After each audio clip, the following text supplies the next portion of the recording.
আজ বাংলাদেশের মধ্যে সারা বিশ্বের মধ্যে অশান্তির মূল কারণ হলো কি? মূল কারণ হলো এটাই যে মুসলমানের মধ্যে ইহুদি নাসারাদের চর ঢুকেছে। ইহুদি নাসারাদের চর ঢুকে এরা মৌলবী সেজে এরা কি করে আমার নবীর রেসালতের মধ্যে আঘাত করছে, নবীর শান ও মানে বেয়াদবি করছে, নবীর ইজ্জতের উপরে আঘাত করে কথাবার্তা বলে এবং লিখে।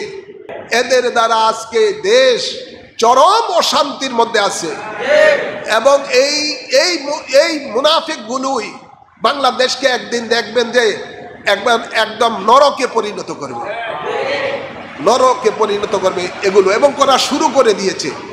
আজকে আপনারা দেখেন যত জায়গায় ওলি আল্লাহর মাজারগুলো ভাঙা হয়েছে, এ প্রত্যেকটার পিছনে নেতৃত্ব দিছে এই কওমি মৌলবীরা। সাধারণ মানুষকে বলছে যে তৌহিদি জনতা, এটা তারাই নাম দিছে মানুষকে বিভ্রান্ত করার জন্য। প্রত্যেকটার এরকম পিছনে এই সমস্ত নেতৃত্ব দেয়। এলাকার মসজিদের মধ্যে এদেরকে মানে মাইকে ঘোষণা দিয়ে এই কওমি মৌলবীদের নেতৃত্বে জায়গায় জায়গায় মাজারের মধ্যে আক্রমণ চলে। কি কথাটা ঠিক না? আপনারা তো দেখছেন তো। তাই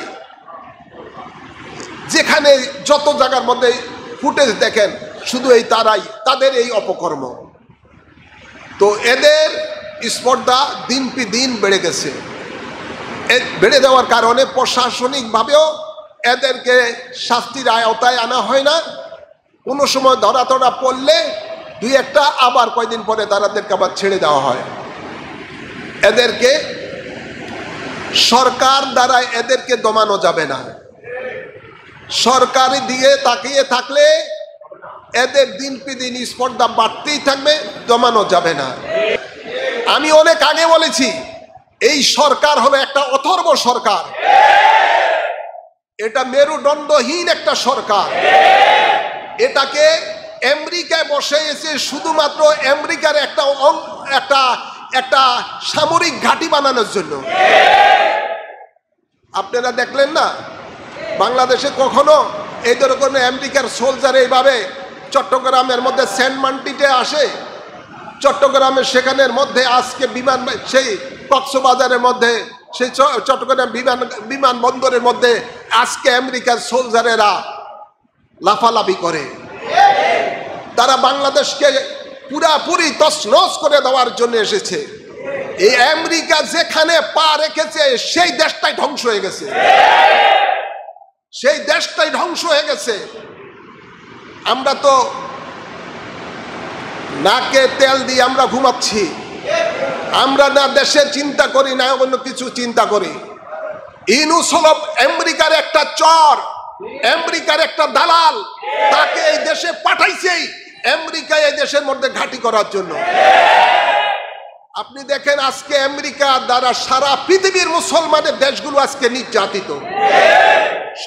সমস্ত দেশগুলো সে ধ্বংস করে দিয়েছে। বাংলাদেশের মধ্যে প্রচুর খনিজ সম্পদ রয়েছে, এই খনিজ সম্পদগুলো তারা দখল করার জন্য আমেরিকায় কারসাজি করতেছে। সেন্ট মার্টিনে আজকে তারা ঘাঁটি করে ফেলেছে, চট্টগ্রামের মধ্যে এখন ঘাঁটি করতেছে, বিভিন্ন জায়গায় নিয়ে সেই আপনার বান্দরবন সহ ওইদিকে পুরাটাই নিয়ে তারা ঘাঁটি করতেছে। এই ঘাঁটি করে একটা ঘটনা নাকি তারা হয়তোবা ভারতকে দমানোর জন্য তারা এখানে তাদের দীর্ঘদিন ধরে একটা এই দেশে একটা এশিয়ার এই দেশে একটা ঘাঁটি দরকার ছিল।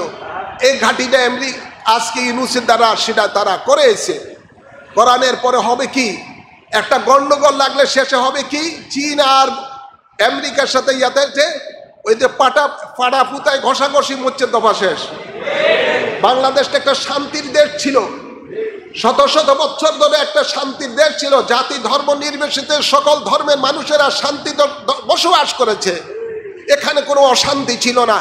আজকে এই দেশটাকে অশান্তি বানানোর জন্য, এই দেশটা যখন একটা মধ্যমায়ের দেশ দিকে যাচ্ছিল তখনই এই দেশটাকে ধ্বংস করার জন্য আজকে আমেরিকার এই ষড়যন্ত্র। সকল জাতিকে আমি বলবো, যারাদের মধ্যে দ্বেষ প্রেম আছে, আমি সকলকেই বলবো আপনারা এবার আর ঘুমিয়ে থাকবেন না, জাগ্রত হন এবং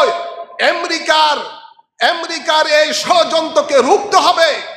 আমাদেরকে আরেকবার হাতিয়ার অস্ত্র হাতে নিতে হবে। 71 সালের মতো আমাদেরকে আরেকবার মুক্তিযুদ্ধ করতে হবে।